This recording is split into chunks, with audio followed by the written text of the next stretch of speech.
From attending UCLA and USC to serving his country for 4 years in the Navy, our next speaker really has done it all. After being a medical director for 6 years, he founded and became the CEO of Lightspeed Testing, which has brought rapid testing to the Monterey County. Here to give you more is Dr. Samir Bakhda.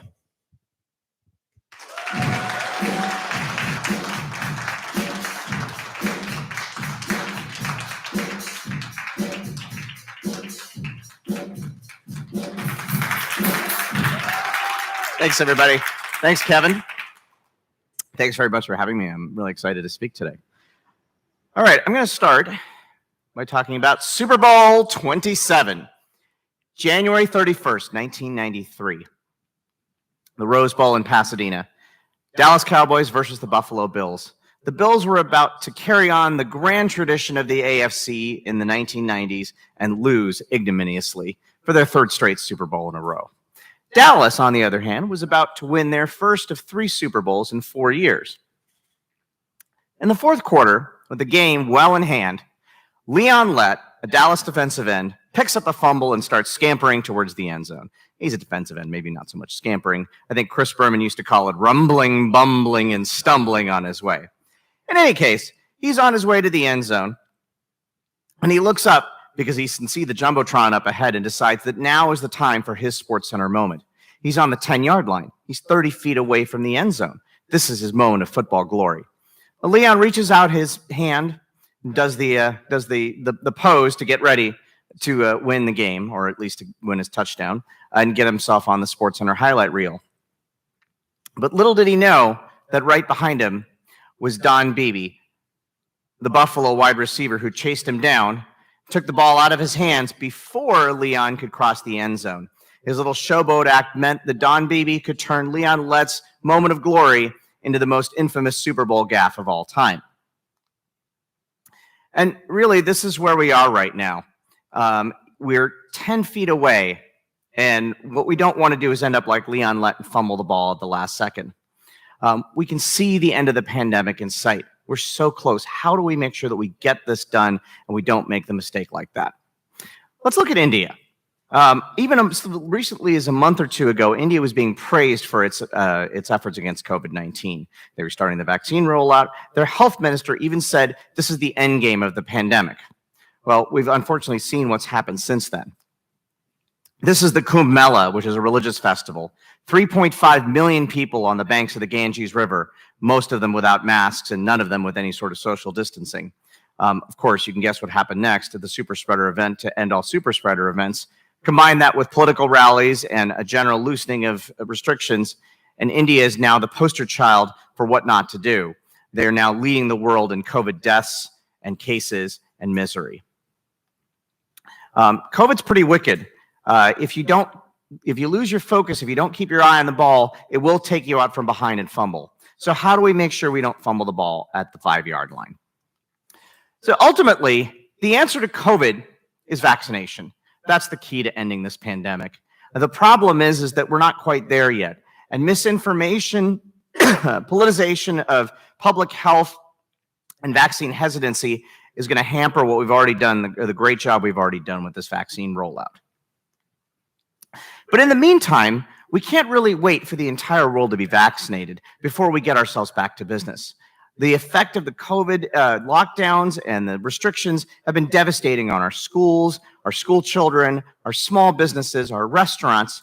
And so the question is, how do we get back to reopening? What do we need to do to get back to normal until we get to full vaccination and herd immunity? Because really, until the entire world is vaccinated, we're all still a little vulnerable, or maybe a lot vulnerable. And the question is there some sort of a middle solution that bridges the gap between the sharp or the blunt axe of a lockdown and this laissez-faire attitude of, well, we'll just reopen the economy, everything will be fine, no problem, the virus will just disappear like a miracle? The answer is there is that solution. There is that middle ground. And the solution is something we've been doing for a while. It's called testing. So the problem with testing is testing has been the original sin of this pandemic, at least how we've been managing it in America. From the CDC's bungled rollout of the initial tests to those long testing lines that we all saw on TV or had to sit through, the way that we've approached testing could be filed under a heading of how not to deal with the COVID-19 pandemic. It's been a problem from the beginning. The difference is now, all of a sudden, we now have something new on the horizon. Rapid antigen tests, which are easy, fast, cheap, and simple to do, that can actually give us actionable intelligence to make a real difference. These tests are so easy, even a school kid can do it. That's my son, who is my unwitting model. And these are easy to do. And the thing about these is that this lets us go on the offense. It lets us be proactive against COVID instead of reactive. And it lets us isolate, find those people who are sick and get them into isolation before they can infect others. Let's talk a few minutes about tests, because there's a lot of confusion between the two different types and what kind of test do you need. So the big ones that we talk about are PCR and antigen testing. And so the way I like to describe this is that if you're a detective and you're trying to find a bad guy out in the community, so you could take the fingerprint of the bad guy and you can go around and try and match it to every single person's fingerprint out there. It's doable, it works, but boy, it takes a lot of effort, takes a lot of machines, takes a lot of resources. It's not a very efficient way of trying to screen a large population to try and find your bad guy out there. But maybe there's another way. If you remember the old be on the lookout alerts, right? Wanted posters, descriptions. You say, okay, well, maybe we're not going to look for somebody's fingerprint, but instead we're going to look for somebody wearing, I don't know, a red Hawaiian shirt and jeans, maybe like this guy. So instead of that, you're saying, okay, we're going to go out and try and find somebody wearing a red Hawaiian shirt and blue jeans. Now, the problem is, of course, the virus is a little wily, and this bad guy that we're looking for, might change his image, might change his hair, might change his glasses. But for the most part, we can figure that out. The other problem, of course, is if some unwitting soul decides, today's a really good day to go out and wear my red Hawaiian shirt and blue jeans. And unfortunately, you end up picking up this guy instead of your target, and he gets picked up in the dragnet by accident. But for the most part, that kind of approach, this kind of more effective screening tool is really useful and something that's much better at looking at and trying to find infected folks in the middle of a pandemic. And this is rapid antigen testing. This is an easy, simple way that we can use this to screen large populations of individuals. And the best part is that it's easy to do and it's low cost. So it gives us that whole thing that we talked about at the car shop, right? Good, fast, and cheap. Pick 2. You can get to 3 with this guy, which is kind of nice. So one of the things about rapid antigen testing is that it gives you the chance to identify people before they're sick because they don't have symptoms yet. There's a study right up the street at UCSF that said that these antigen tests were 98.5% sensitive at picking up contagious individuals and 99.9% at specific at ruling out the ones that weren't actually sick. These tests can pick up folks who are contagious but yet asymptomatic. And that's really the key, because asymptomatic spread, the spread of the virus before you get symptoms, this is the hallmark of COVID-19. This is the absolute key as why this pandemic has been so bad. In previous viruses like SARS, people weren't contagious until they started having symptoms. It was relatively easy to sit here and say, oh, I've got symptoms, I need to go home and isolate, no problem. But with COVID, you get sick after you start spreading it to other people. So I'll give you an example. You could go and say, I'm going to go see grandma this weekend. You go out, you get tested on Wednesday, your test results come back on Friday and they're negative. Great, I go see grandma on Saturday, all is well. Well, guess what? Now, on Monday, I start getting sick. I start getting symptoms. And the problem was I started expressing viral load on Friday after I took my test, but I didn't have any symptoms. I exposed grandma on Saturday, and now I'm sick on Monday with the sniffle. Grandma's in the ICU. This is what's happening with COVID, and this is why this virus is so hard to beat. And the problem is we've been using a lot of tools that really haven't worked very well. We've all seen this at the Apple Store or anywhere else you go where somebody wants to take your temperature. Worthless. Most folks in COVID may develop a fever, but they're not going to do it until several days into the course of their illness. So checking somebody for asymptomatic spread of COVID with a fever scanner doesn't work. You can ask questions. Yeah, maybe that might help a little bit, but for the most part, they're about as valuable as those TSA questions you have to use to answer. Remember, did you pack this bag, sir? Did anybody give you anything to put in this bag? Of course, no real terrorist is going to answer yes to those questions. It's not a very useful tool. Same kind of thing.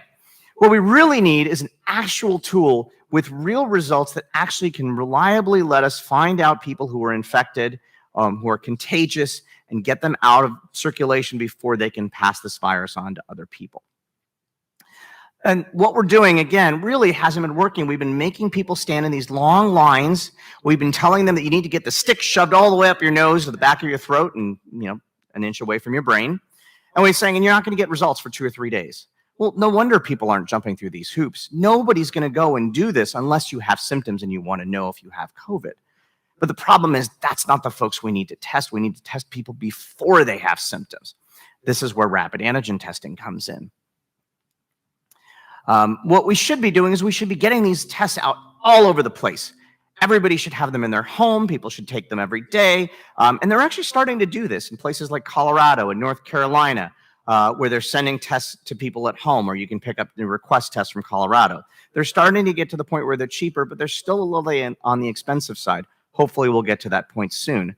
But the other thing that we can do is we can start having verified screening programs at important places where people could transmit the virus, places like your workplace, or sporting events, or youth sports, or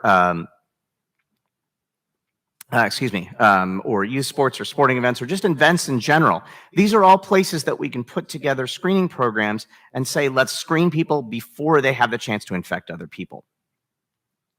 So the interesting thing about kids is that we used to think that schools are going to be these super spreading hotspots and that we were going to have to close schools and do all this stuff with schools.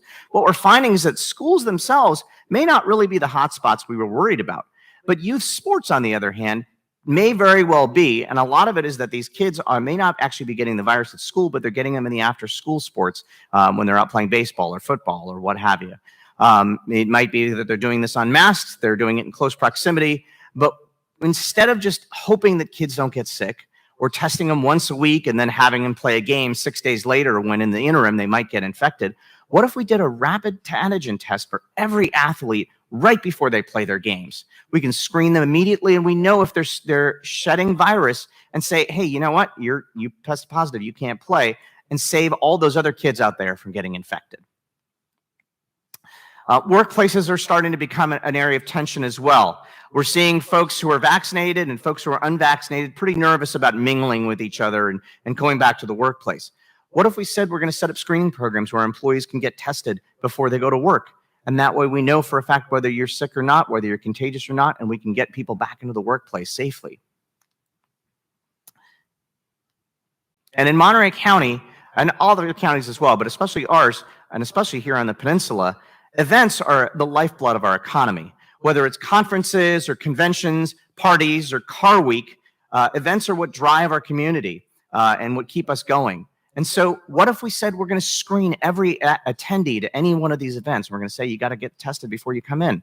What if we screened everybody at the airport when they arrived? Alaska's doing this. It's working really well for them. And say, everybody gets, before you come into Monterey, you got to get screened at the airport, and then you're not bringing this virus into our community. This can let us reopen our events safely. So the other thing people talk about is vaccinations and using that, but how do we know that somebody's really vaccinated? Vaccine passports have already become this huge hot button issue, and we've seen a relentless politicization over that and over testing and positivity rates.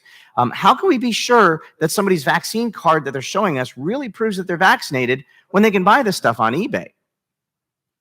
But what if we said we're going to combine vaccination with a quick antigen test?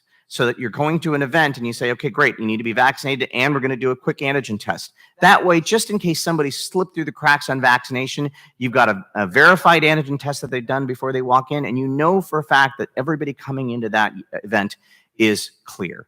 And then you could have things like COVID-free zones. You could have a COVID-free event.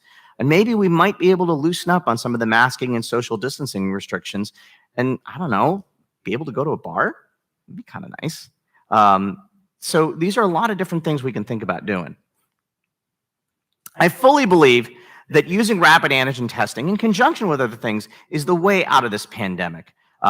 This is an adjunct to what we're already doing, but it really gives us the chance to be proactive, to go on offense against this virus and say, we're going to find people who are infected before they have symptoms. We're going to find them. We're going to isolate them. We're going to get them out of circulation. We're going to stop the spread of this disease.